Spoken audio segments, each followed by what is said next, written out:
There's a book from Middle Age that claims to teach you necromancy. Where did they take it from? Is there any truth on it, or just some marketing shenanigans? Well, keep watching. This is not a history lesson. This is an orientation. Welcome to Black Magic 101. Your textbook for today. The 14th century grimoire, the Occultus et Manifestus.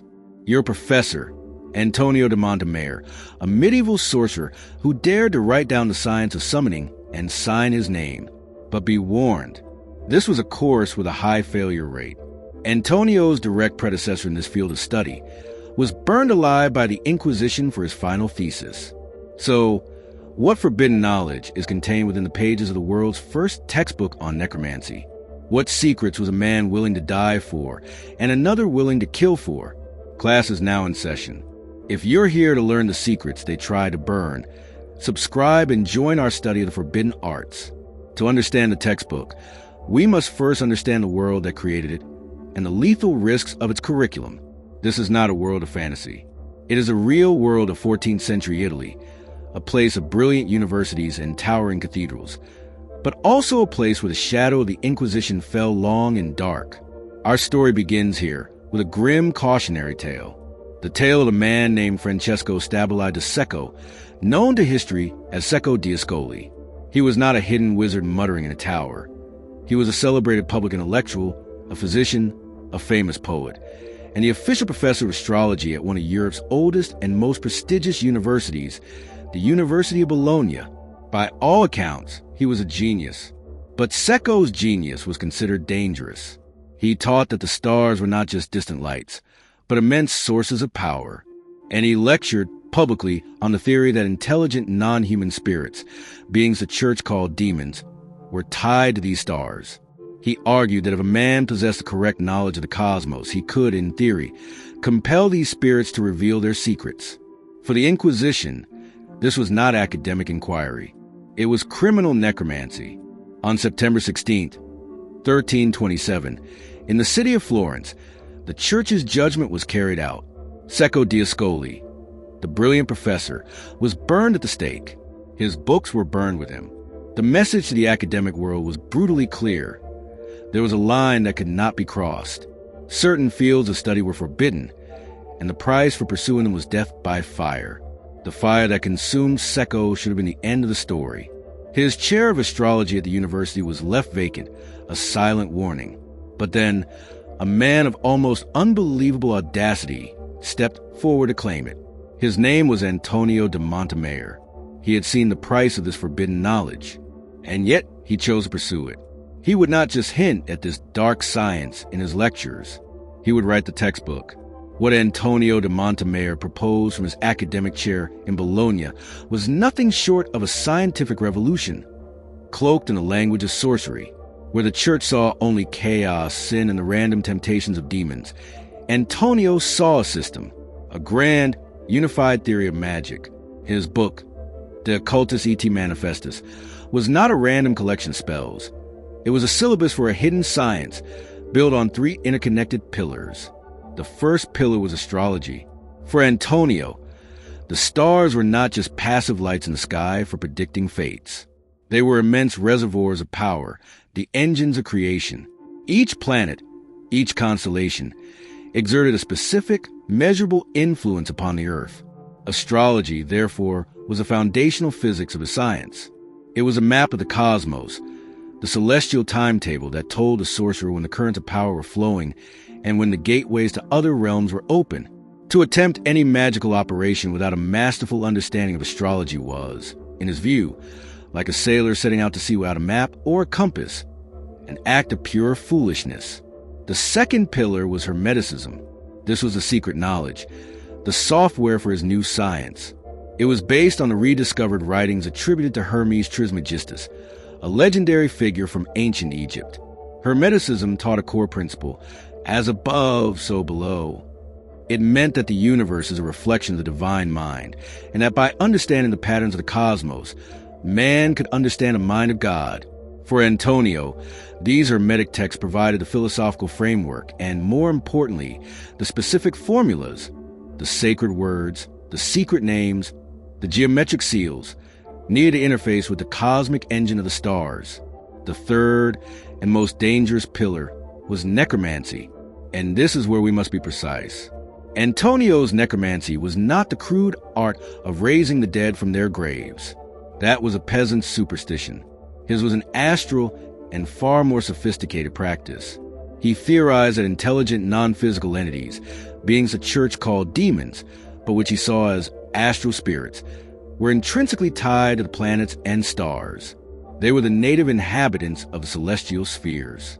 Necromancy, in his system, was a practical application of his science.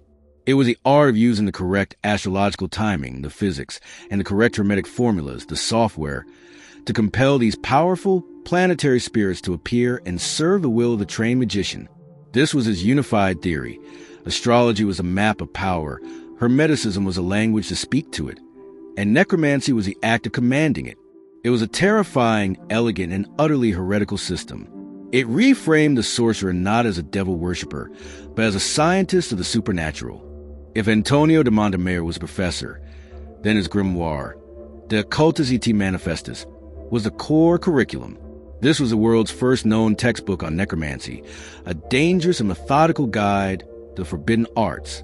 Based on scholarly analysis of his work and other contemporary magical texts, we can reconstruct the likely contents of this explosive book. It was not a work of philosophy. It was a practical manual of operations. The first section would have undoubtedly been dedicated to astrological timing. This was the foundation of the entire science. The grimoire would have contained complex charts and tables, detailing precise celestial alignments needed for any successful operation.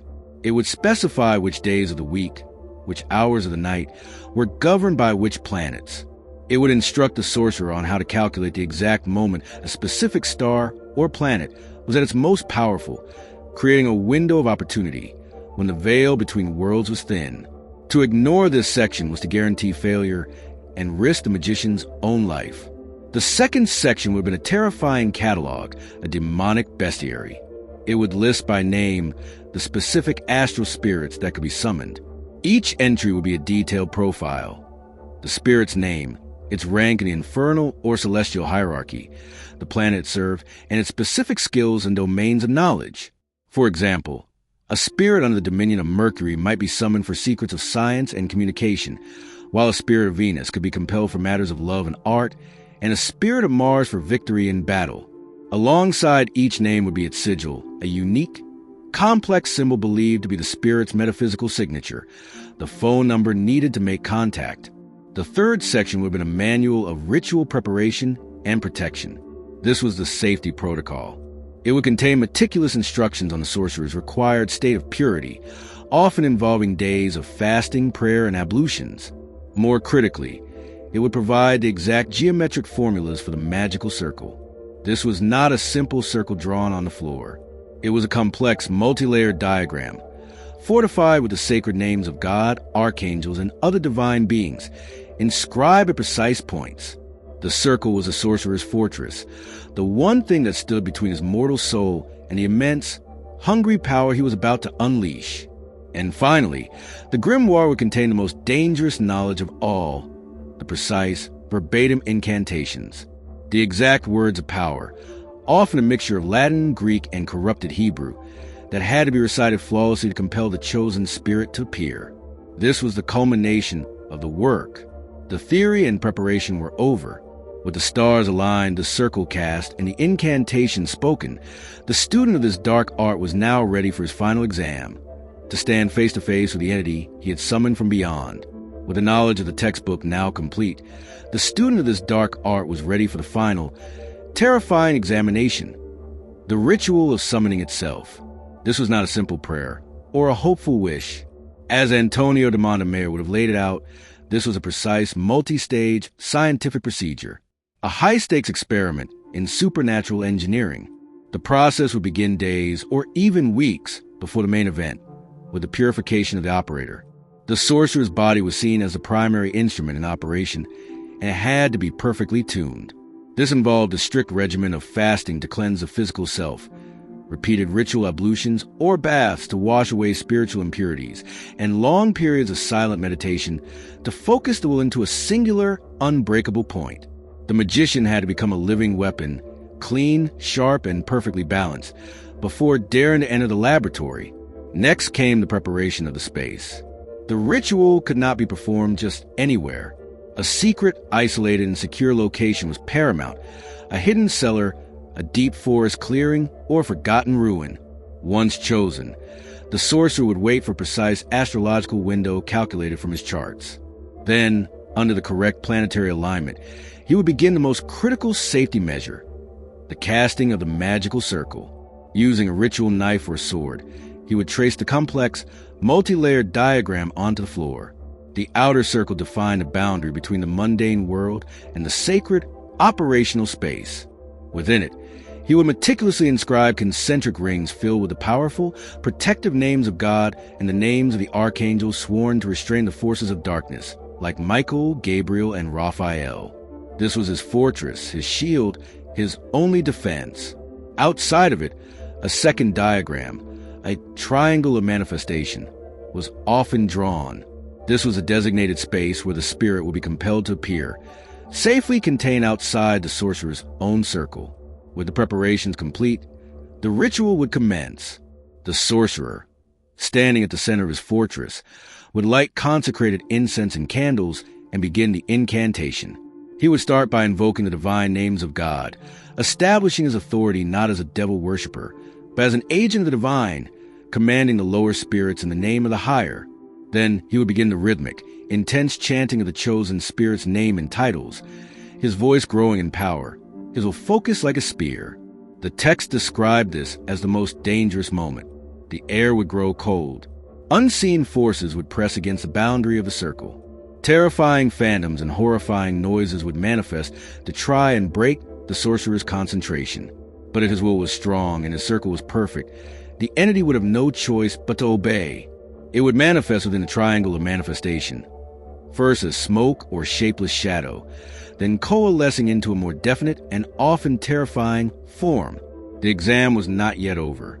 The sorcerer then had performed the binding, forcing the spirit to swear oaths of obedience and to answer his questions truthfully. Finally, after the knowledge or service was obtained, the most crucial step remained: the banishment. The sorcerer had to use another set of powerful incantations to force the entity back to its astral realm, ensuring no trace of it remained. To fail at this final step was to leave a gateway open, an invitation for the summoned horror to remain and wreak havoc on the sorcerer's world and his very soul. Only when the space was cleansed and silence returned could the student of this dark art finally consider his examination complete.